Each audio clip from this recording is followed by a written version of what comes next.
Tim Malaysia dalam Piala Asia ni memang betul-betul konsisten. Konsisten kalah, konsisten bolos 2 gol, konsisten dapat penalti sebab silly mistake, konsisten bawa telur ayam. Okey, jadi Malaysia telah pun pulang dengan telur ayam. Itulah aku kata, buat habis beras je.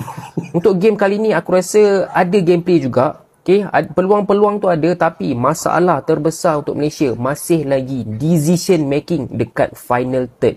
Aku tunjuk satu contoh dekat korang dekat awal minit perlawanan. Kau tengok player Malaysia main macam mana, apa dalam pemikiran diorang ni. Okey, nampak ada peluang tu. Ada peluang untuk bagi dekat member dah minta passing, boleh through ball, tapi kau pergi shoot. Alahai bola kau pun. Yang lebih menyedihkan, komentator kata apa tau? Dan percubaan pertama, percubaan yang positif dari... Percubaan positif tengkorak engkau. Itu, engkau ni bukan David Beckham, kau tahu tak? Kau nak sepak daripada situ. Tak payah berangan lah. Itu baru satu je contoh aku tunjuk. Ada banyak lagi benda-benda yang macam tu berlaku dalam 3 game selama ni. Either player Malaysia ni otak dia orang memang benak, ataupun mereka memang tak ada chemistry. Okay, aku harapkan lebih kepada tak ada chemistry lah. Okay, bagi aku game kali ni agak sayang sebab kita banyak menyerang, hampir menjaringkan gol, tapi disebabkan penalti. Sekali lagi penalti daripada silly mistake. Kali ni bukan daripada defender. Okey, player-player Malaysia, saya minta balik nanti belajar untuk tak buat foul dalam kotak penalti. Boleh ke tak? Itu je saya minta. Saya tak minta skor gol ke apa, saya minta itu je dulu. Okey, sebab setiap kali kita bolos dengan gol-gol macam ni, itu mental akan down. Right? And then Malaysia berjaya menjaringkan gol dengan player Hakimi ni. Aku boleh kata, kalau dia tak skor gol pun, dia yang paling perform malam tadi. Aku rasa player ni patut dibawa masuk ke squad senior. Dia ada body, dia ada physical, dia boleh take on, dia boleh dribble, dia boleh shooting. Dia juga menghasilkan gol. Aku rasa player ni ada masa depan yang cerah, ada potensi. Untuk Malaysia yang membawa pulang telur ayam, tak apa, inilah hakikatnya, inilah realitinya. So kita sebagai fans dan juga sebagai player, kita kena ambil benda ni sebagai satu pengajaran untuk kita improve untuk masa akan datang. Itu saja guys. Kalau belum follow channel ni, nak dengar macam-macam news, boleh tekan butang follow. Oke guys ya, sebelum saya berkomentar tentang timnas Malaysia, terlebih dahulu ya, yang paling pertama dan utama, saya ingin mengucapkan selamat ya kepada timnas Garuda Muda kita U23 yang berhasil mengalahkan Korea Selatan dengan babak adu penalti guys ya, 11-10 kalau tidak salah ya. Jadi benar-benar luar biasa ya, tidak sia-sia semalam saya begadang guys ya. Sepanjang waktu permainan ya, itu kita semua pasti sama-sama merasakan senam jantung guys ya. Jadi degup jantungnya itu naik turun, kencang pelan gak jelas ya. Tetapi akhirnya kita lega guys ya. Sempat diprank oleh Justin Hubner yang gagal mengeksekusi penalti guys ya. Untungnya ya, wasit semalam itu dia dapat melihat dengan jernih sekali ya. Wasit asal Australia, benar-benar luar biasa guys ya. Dipimpin oleh wasit ini guys ya, timnas kita banyak mendapatkan keuntungan loh ya. Sebenarnya kalau ada wasit semalam yang gak jeli ya, itu Korea Selatan udah menang guys ya. Karena setelah di tendangan Justin Hubner itu mental oleh oleh penjaga gawang dari Korea Selatan ya. Setelah itu kan wasit menyuruh atau mengambil keputusan ya, harus dilakukan tendangan ulang ya. Dan akhirnya setelah tendangan ulang itu, Justin Hubner berhasil memasukkan atau berhasil mencetak gol ya. Dan terakhir ya, yang menjadi penendang penentu adalah Pratama Arhan ya. Ini sekaligus memberikan rasa bangga, rasa haru yang luar biasa ya bagi seluruh masyarakat Indonesia. Akhirnya ya, subuh tadi bisa tidur dengan nyenyak sambil tersenyum. Dan hari ini masyarakat Indonesia yang bekerja ya, dalam profesi apapun itu bekerja pasti sambil sumringah, sambil tersenyum guys ya.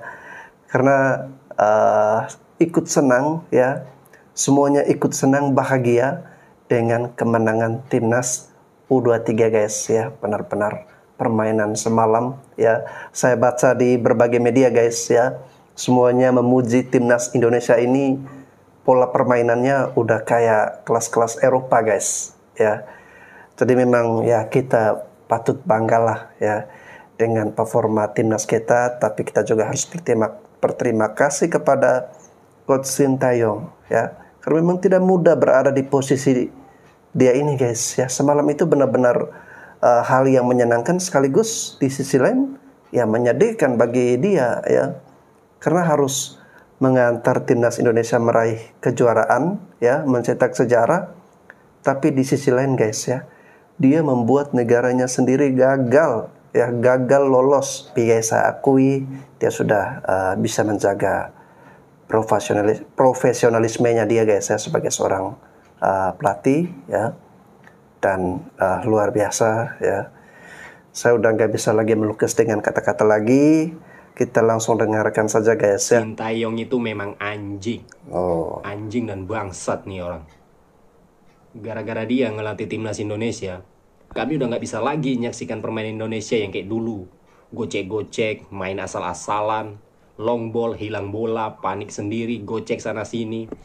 Terus mainnya emosian, sledingan, dapat kartu kuning, adu jotos, sampai dapat kartu merah. Mainnya barbar, emosi nggak terkontrol, syuting asal-asalan, lemah, nggak ada power. Ya pokoknya semenjak di era Sintayong, pada akhirnya kami disajikan permainan timnas Indonesia yang luar biasa. Khususnya di pertandingan terakhir melawan Yordania. Di situ kami sebagai pecinta sepak bola Indonesia ngerasa begini rasanya punya timnas sepak bola yang permainannya kelas dunia. Betul tak saya cakap? Game sengit ni akan bawa sampai ke penalti dan Hernando Ari akan menjadi hero untuk Indonesia. Sebab tu saya suruh follow akaun ni. Apa yang saya cakap tu betul. Okay, lepas ni Indonesia boleh jemput saya ke TV. Tak payahlah ajak Abang Towel tu. Dia tu bukan betul sangat pun. Semalam banyak rekod dipecahkan oleh timnas Indonesia. Menjadi satu-satunya tim yang mengalahkan Korea Selatan untuk Piala Asia kali ini, menjadi satu-satunya tim yang menjaringkan gol dekat Korea Selatan. Sampai 2 gol Dan satu lagi sejarah, Indonesia layak ke semifinal buat pertama kali. Satu lagi, menjadi satu lagi negara ASEAN yang berjaya imbang lawan Korea. Bukan Malaysia je boleh imbang lawan Korea, Indonesia pun boleh imbang lawan Korea juga sebenarnya. Untuk rakyat Indonesia yang tengok game semalam, pasti berbangga sebab keputusan ini bukanlah luck, bukanlah nasib. Sebaliknya, Indonesia memberikan satu pertarungan sengit terhadap Korea. Bahkan kadang-kadang lebih dominan, lebih menguasai perlawanan compare dengan Korea. Dekat separuh masa pertama, banyak cubaan yang dilakukan Indonesia sehingga membuahkan hasil apabila Rafael Struijk, dia punya shoot tu, tak ada keeper dalam dunia ni boleh save bola tu. Tak ada, Mat. Memang tak ada. Dia punya gol tu memang tak ada. Tak boleh. Lepas tu Korea balas balik dengan deflected goal. And ingatkan dah habis dah sampai half time. Tiba-tiba Struijk score gol yang kedua secara tiba-tiba. Secara dari mana-mana. Okay. So dia skor 2, half time berakhir 2-1. Dekat separuh masa kedua sebenarnya Struijk boleh hat-trick. Bola yang senang dia tak boleh skor, yang susah pula dia skor kan. Jadi 2-1 dan tiba-tiba Korea dapat kad merah. Yang peliknya, lepas Korea dapat kad merah tinggal 10 orang, Korea pula lebih mendominasi. Okey, sehingga membuahkan satu lagi gol. 2 sama. Boleh nampak dekat 20 minit last tu Indonesia dah penat. Okey, Indonesia dah penat. Korea ada kelebihan tenaga, fizikal semua. Sebab itulah dia berjaya skor dan jaringan habis 2 sama. Dan extra time tak ada siapa skor, bawa ke penalti. Lama gila penalti. Semua orang dah sepak. Dengan keeper-keeper pun dah sepak. Dan macam yang aku cakap, Hernando Ari akan menyelamatkan penalti dan menjadi hero menghantar Indonesia ke semi-final. Saya ucapkan good luck. Kalau siapa yang belum follow akaun ni, boleh tekan butang follow. Hadirin jamaah Jumat yang berbahagia. Dulu, adu penalti lawan Malaysia, Thailand udah senam jantung. Gimana hari ini? Aman kan? Sekarang lihat timnas bikin tim sekelas Korsel peringkat 23 FIFA kesulitan. Saatnya dengan bangga gue bilang ranking FIFA just a number. Mimpi anak muda perlahan jadi nyata. Ayo sampai final, sampai kita bisa tunjukkan sepak bola Indonesia di Olimpiade di Prancis. Hari ini jadi saksi kemenangan Indonesia melawan Korsel untuk pertama kali. Meski sampai drama adu penalti, timnas sudah tampil terbaik. Kembali sejarah baru, semifinal. Siapa yang begadang demi nonton timnas padahal kerja? Sangat membanggakan, membungkam Korsel yang tidak pernah kebobolan di fase grup. Rafael Struijk yang akhirnya membuktikan beliau bukan El Klemmer, tapi El Strike. Anjay, pahlawan drama penalti, semuanya tak terkecuali, jangan bersedih Arhan. Meski Hernando dan Arhan menjadi pahlawan penentu, sesenang itu timnas udah sampai di level ini. Sampai timnas muda Korea dibuat tidak berkutik di depan King Indo. Di lain sisi, Shin Tae-yong mungkin merasa dilema karena kemenangan ini. Mengingat dirinya adalah warga Korea, tapi setidaknya Shin Tae-yong berhasil membuktikan pandangan remeh terhadap dirinya. The Real membalas dengan prestasi. Kemenangan ini harus jadi libur gak sih? Gimana kalau kita lolos Pildon ya? Doain aja. Sekarang tidak ada yang tampak mustahil. Debat tetap pakai adab. Laut. Harimau Malaya kecundang di tangan Kuwait 2-1. Pemain bawah 23 tahun kita keluar dari Asian Cup di tempat terendah kumpulan D tanpa sebarang mata. Terlebih dahulu, abang penyokong tegar Harimau Malaya dan video ini bukan untuk hantam pemain muda kita. Walau bagaimanapun, prestasi permainan hari ini lemah dan banyak ruang untuk perubahan dan kemajuan. Selain dari percubaan Lokman Hakim yang offside dan gol Hakimi, abang tak ingat detik lain di mana kita memberi masalah kepada Kuwait. Sejujurnya, pihak lawan semalam bukannya kuat guys. Secara keseluruhan permainan kita berselera. Tak nampak bentuk permainan dan tak ada chemistry antara pemain, terutamanya barisan serangan. Larian ada dibuat untuk menyerang kotak penalti lawan tapi bola tak sampai. Defense kita memang goyang dan banyak ball watching. Ini tak patut berlaku apabila kita sedang cuba main highline. Itulah punca kenapa goalkeeper kena keluar dari kotak penalti untuk clear bola. Malangnya tak menjadi dan kena kad merah. Tak tahulah pasal darah muda ke apa, tapi pemain kita banyak memberi foul semalam. Kapten pasukan pun hampir-hampir kena kad merah. Stres betul abang tengok. Tapi apa-apa pun kita tetap menyokong harimau muda kita dan semoga mereka belajar daripada pengalaman ini dan jadi lebih padu. Oke ya, tetap semangat untuk timnas Malaysia U23. Mungkin kali ini belum beruntung untuk bisa seperti timnas Indonesia ya. Tetapi mudah-mudahan di kesempatan berikutnya ya bisa ada perbaikan serta timnas U23 ya bisa sama-sama seperti Indonesia ikut melangkah ke babak perempatan final atau semifinal guys. Aku kecewa tapi kita nak buat macam mana kan? Alright, apa kata netizen minggu ni? Aku tertarik untuk membaca komen-komen daripada netizen tentang perlawanan Malaysia menentang Vietnam hari Sabtu yang lepas. Kenapa aku tertarik? Because 90% yang aku baca komen dekat YouTube and Instagram adalah daripada netizen Indonesia. Nak jumpa netizen Malaysia komen tentang game Malaysia. Mereka kata 10% je.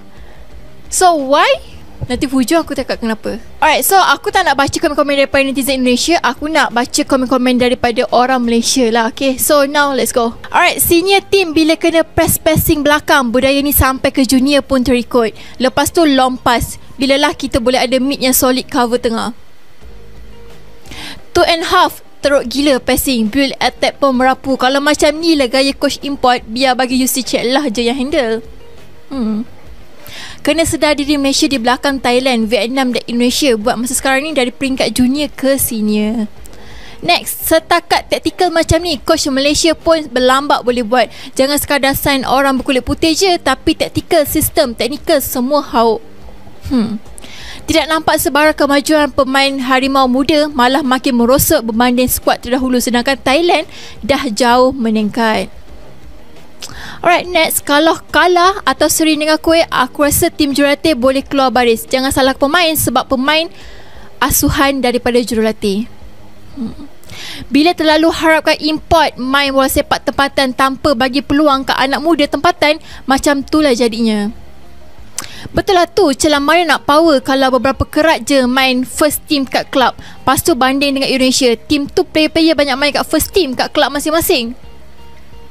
Yang ni aku setuju. Alright, itu adalah komen-komen daripada kita punya netizen Malaysia. But aku ada satu komen tu yang aku baca adalah bila netizen daripada Indonesia sendiri yang komen and tahu tentang apa yang jadi dekat pengurusan FNM sendiri, okay? Cubalah ganti pengurus FNM. Jangan salahkan pemain. Pemain bagus tak bisa termotivasi kalau ada masalah di pengurus. Salam daripada Indonesia. So, ini membuatkan aku rasa macam kecewa sikit sebab bukan sekadar bola sepak Malaysia je, tapi tentang pengurusan Malaysia pun netizen Indonesia dan netizen luar tahu tentang isu yang apa yang telah terjadi sekarang ni. So, aku kecewa, tapi kita nak buat macam mana kan? Kita mampu memberi kata-kata and comment sahaja kan. Alright, next is teruskan berjuang, wajib menang dengan Kuwait untuk meneruskan perjalanan. Comeback is real. So, apa yang aku boleh katakan adalah kita sebagai rakyat Malaysia janganlah mengata bola sepak luar ataupun jiran tetangga kita sendiri.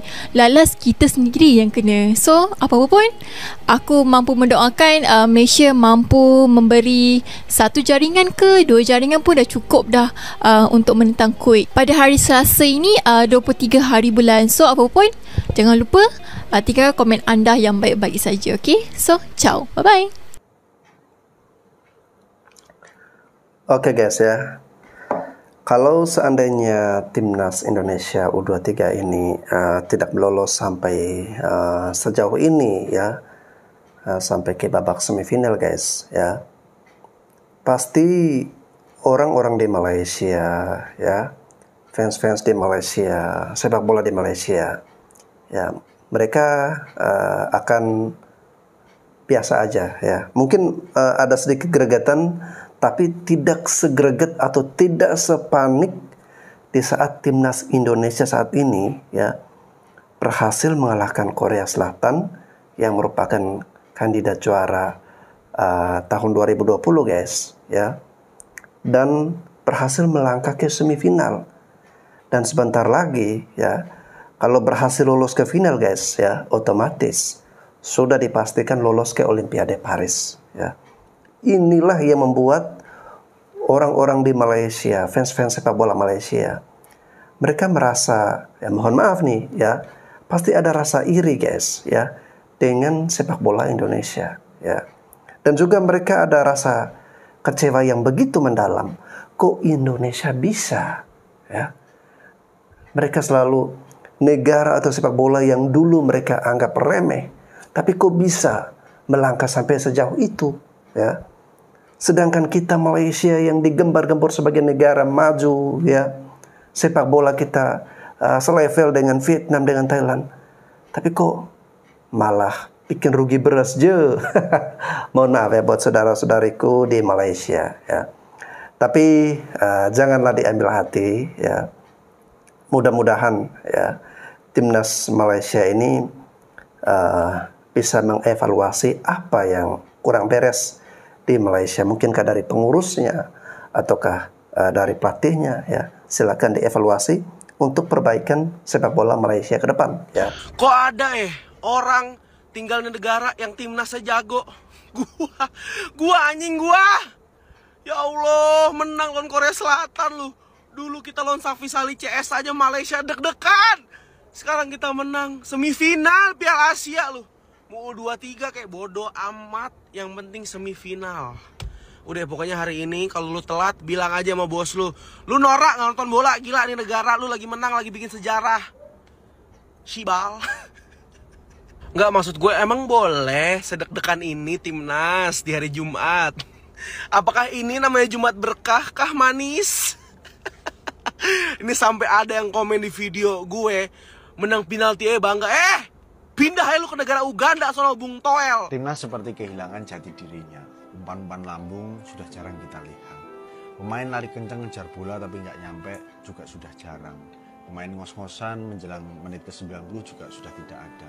Salah-salah umpan pun jarang kita lihat. Mainnya pun sudah ke barat-baratan, adat ketimurannya hilang. Kamsa Hamida, Coach Sintayong. Makasih Coach, kau telah mengantarkan timnas kita mengukir sejarah baru. Saya berharap suatu saat starting line up timnas Indonesia diisi oleh pemain yang berasal dari Kabupaten Karanganyar. Pasti bisa dan yakin.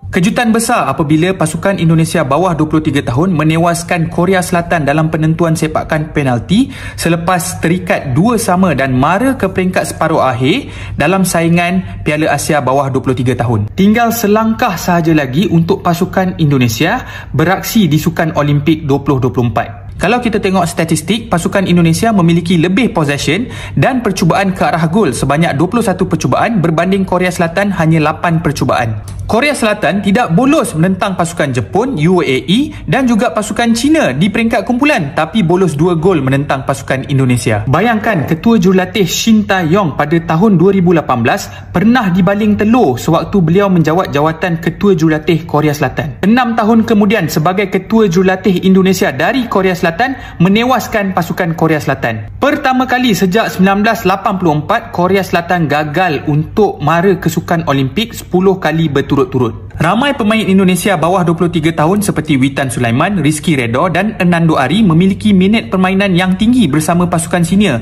Bagi aku, banyak pengalaman. Kita tengok kesebelasan utama pasukan Indonesia menentang Korea Selatan. Ada 5 pemain bermain di Indonesia, 3 orang pemain bermain di Belanda, Holland, 1 pemain di Jepun, 1 pemain di Korea dan 1 lagi pemain bermain di Belgium. Secara keseluruhannya ada 5 pemain bermain di Liga Tempatan Indonesia dan 6 lagi pemain berada di luar negara. Jadi aku ucapkan tahniah buat pasukan Indonesia bawah 23 tahun.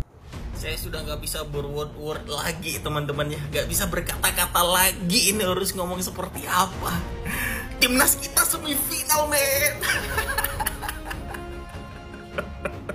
Aku terharu banget ini Indonesia bisa masuk semifinal. Tapi please teman-teman ilangin icon plus dulu di sini ya, di follow dulu. Oke, kita lanjut ya. Mimpi apa kita ganti timnas kita masuk semifinal Piala Asia usia 23. Perjalanannya sangat-sangat berat ya. Kita di fase grup aja kita udah ada di grup neraka isinya finalis Piala Asia kemarin, Qatar, Yordania sama Australia. Dan kita bisa lolos teman-teman. Bahkan di 8 besar tadi malam kita ngalahin Korea Selatan. Walaupun dengan titik adu penalti teman-teman, tapi kita ngalahin Korea Selatan Pak. Nahan imbang 120 menit. Wow. Dan kemarin aku bener-bener ngeliat permainannya Indonesia teman-teman.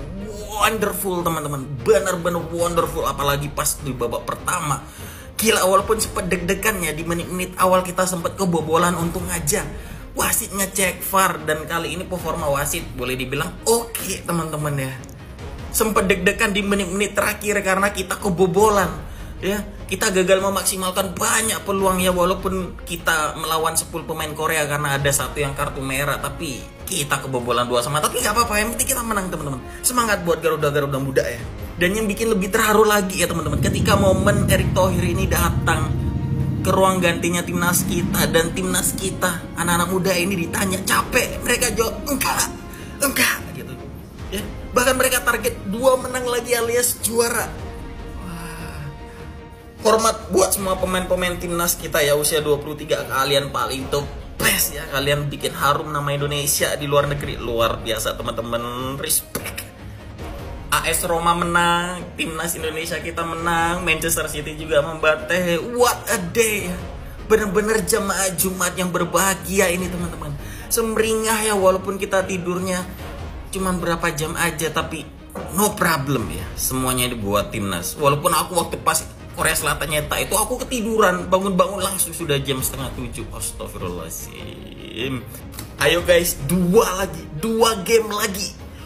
game lagi kita juara dan mengukir sejarah, bikin diam itu si Bung Handuk. Oke, segitu aja dari aku teman-teman ya. Salam olahraga, Forza Timnas Indonesia usia 23. Malaysia bawah 23 tahun pulang awal selepas tewas ketiga-tiga perlawanan tanpa sebarang mata. Hanya menjaringkan 1 gol dan bolos 6 gol. Tapi aku pelik, macam mana FAM boleh menyasarkan skuad muda ini untuk mara ke peringkat separuh akhir. Sedangkan 5 tahun kebelakangan ni, apa yang kita telah lakukan untuk mempersiapkan skuad muda ni? Okey, aku nak cakap benda yang positif dulu. Pemain macam Luqman Hakim ada bagi impak yang agak positif. Beliau sentiasa membuat larian-larian ke hadapan untuk menyerang.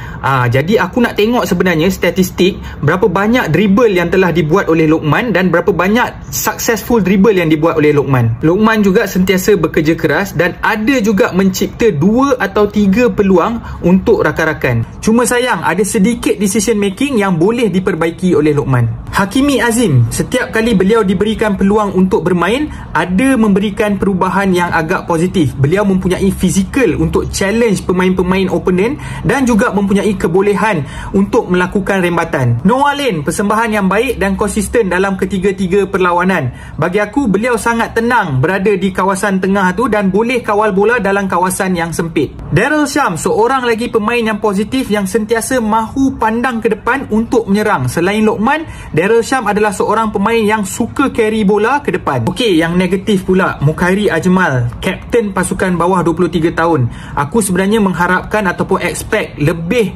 daripada Mukhairi sebab aku rasa Mukhairi ni adalah salah seorang pemain yang dah matang dalam skuad ni. Aku harap dia boleh bangkit semula. Ubaidullah pun sama, beliau mempunyai reputasi yang baik dalam Liga Malaysia.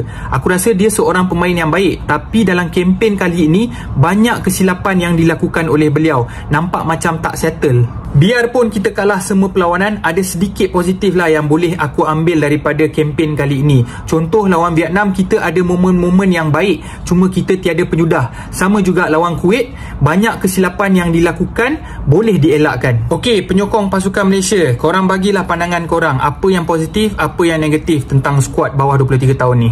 Okey, untuk video ni kita nak bercerita pasal skuad bawah 23 negara kita di Piala Asia. Semua tahu yang kita kalah ketiga-tiga perlawanan dan hanya menjaringkan 1 gol. Aku tak nak cerita pasal taktikal, aku tak nak cerita pasal corak permainan. Aku rasa yang itu banyak lagi pakar kat luar sana dan player-player dan coach lebih tahu. Tetapi apa yang aku nak isukan sekarang ni adalah mentality dan juga football knowledge di kalangan pemain kita. Dunia bola sepak sekarang ni memang perlukan 2 benda ni kalau korang rasa korang nak pergi lebih jauh dalam bidang bola sepak. Mentality yang baik dan juga football knowledge. Kalau kita tengok kebanyakan gol yang kita bolos adalah daripada mistake kita sendiri. Penalti tak payah cakap lah. Ketiga-tiga perlawanan ada kena penalti. Bukan apa, sayang tau bila kita dah cuba bermain sehabis baik tetapi kita bolos sebab kesalahan yang kita boleh elak dan lepas tu kita kalah.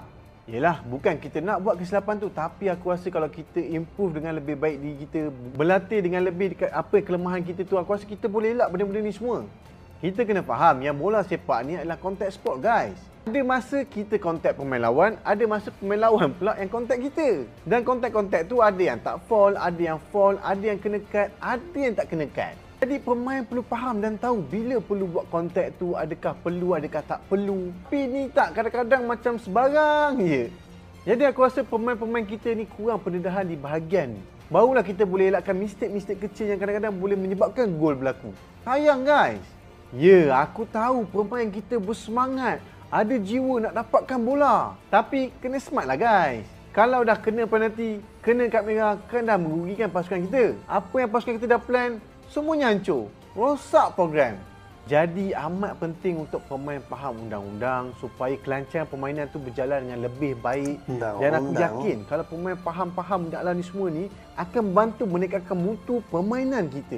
Lagi satu, perlawanan bola sepak ni melibatkan 2 pasukan. Dua-dua nak bola. Akan ada perebutan, akan ada pelanggaran. Dekat sini emosi kita sangat penting. Mungkin cara pasukan lawan tu nak dapatkan bola kita rasa macam kasarnya. Tapi emosi kita kena kuat. Janganlah kita buat satu tindakan susulan yang boleh menyebabkan kita dikenakan kad merah. Kita nak balas balik, nak dapatkan bola balik boleh, tapi kena bijak lah guys. Kan ada law, kan ada cara dia. Ni kalau kau dah balas sampai kena kad merah, sampai kena penalti, nak explain macam mana pun dah tak guna dah. Nak cakap yang dia start dulu pun tak boleh. Apa yang kita buat tu yang menyebabkan fall itu berlaku. Kat sini kita punya mental kena kuat, kena sabar. Fikirkan yang terbaik untuk pasukan dan juga rakan-rakan pasukan kita yang lain. Jangan sebab kita tak dapat kawal emosi kita, tim kita merana. Sejujurnya bola sepak moden zaman sekarang memang memerlukan EQ yang sangat tinggi tau. So pemain-pemain kat sini perlu bijak dan faham keadaan ni dan perlu bersedia untuk hadapi situasi-situasi macam ni. Lagi-lagi bila kita jumpa Vietnam, memang biasalah situasi macam ni berlaku. So guys, kena standby kat bahagian ni, okey? Jadi kepada semua pemain-pemain bola di luar sana, tak kiralah yang profesional ke, yang amatur ke, yang peringkat sekolah ke, prepare dan mantapkan mental korang. Jangan mudah give up, jangan mudah koyak. Tambah juga ilmu pengetahuan bola sepak korang dari segala aspek, terutamanya undang-undang. Dan yang paling penting, bermain dengan semangat kesukanan yang tinggi. Barulah satu perlawanan bola sepak tu dapat berjalan dengan lancar, tak ada isu pergaduhan dan juga berakhir dengan baik. Aku tahu nak perubahan ni akan ambil masa yang lama. Jadi diharap semua termasuklah pemain, coach, staff, ibu bapa, penyokong dapat memainkan peranan untuk bola sepak Malaysia ke arah yang lebih baik. Come on guys, we can do it.